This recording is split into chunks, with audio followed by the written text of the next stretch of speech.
করব পাবদা মাছ। এখানে এই যে দুটো, এই একটা পেঁয়াজ নেওয়া হয়েছে, 5টা কাঁচা লঙ্কা নিয়েছি, 5টা কাঁচা লঙ্কা আর আদা আর কাঁচা হলুদ আর একটু ধনে পাতা দেবো, মৌরি দেবো, মৌরি ঝোল নামানোর পরে মৌরির গুঁড়ো। আর এখানে পাবদা মাছ নিয়ে নিয়েছি, আর এখানে টমেটোটাও দিতে হবে মশলাতে, আর দেব এই ফুলকপি আর আলু। এই দিয়ে আমি পাবদা মাছটা রান্না করব। মশলাটা পুরোটাই এটাতে ঘষে ঘষে আমি করে নিচ্ছি। একটা টমেটো নিয়েছি, হ্যাঁ, পেঁয়াজ নিয়েছি দুটো, লঙ্কা নিয়েছি, আদা নিয়েছি আর কাঁচা হলুদ নিয়েছি। মাছগুলোকে না এরকম মাথাটা ধরে ছেড়ে দেবেন, তাহলে ভালোভাবে ছাড়া যাবে। এই দেখুন তেলও চিপকবে না, আমি কত কাছে দিয়েছি দেখছি। মাথাটা ধরে আস্তে করে ছেড়ে দেবেন কড়াইতে। এইভাবে আমি এই সমস্ত মাছটা, 12 পিস মাছ আছে আমরা 3 জন লোক, 2 দিনের। এই 12 পিস মাছ আমি এখন ভালো করে ভেজে নেব। এটা কেটেই নিয়েছি। ফুলকপিটাকে লবণ দিয়ে ভিজিয়ে রেখেছি, কারণ তাতে পোকামাকড় থাকলে বেরিয়ে যাবে। মাছ ভেজে আমি এই ঢাকনাটা তুলবো বলে ঢাকনাটাও ধুয়ে নিলাম।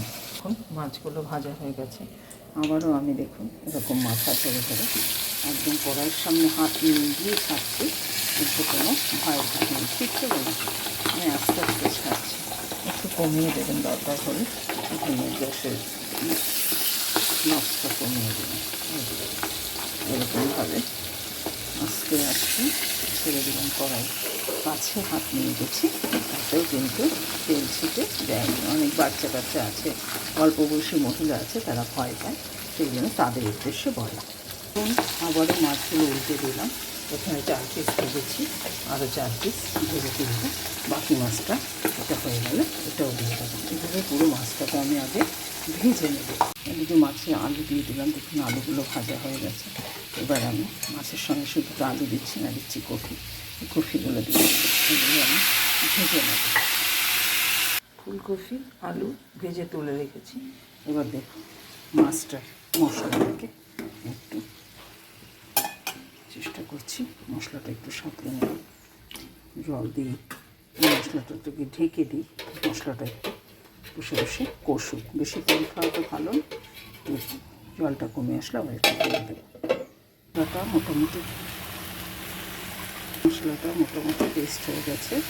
এবার দিয়ে দিলাম এই তরকারিগুলো, সাতলাটা থাকে। দিলাম জিরের গুঁড়ো, দিয়ে দিলাম ধনের গুঁড়ো, লবণ, দিয়ে দেবো সামান্য সরষের তেল, অল্প একটু তেল।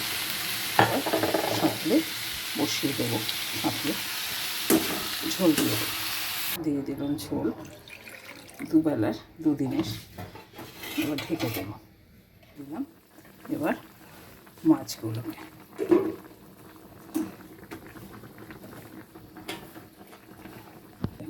মাছগুলোকে দিয়ে দিচ্ছি সব,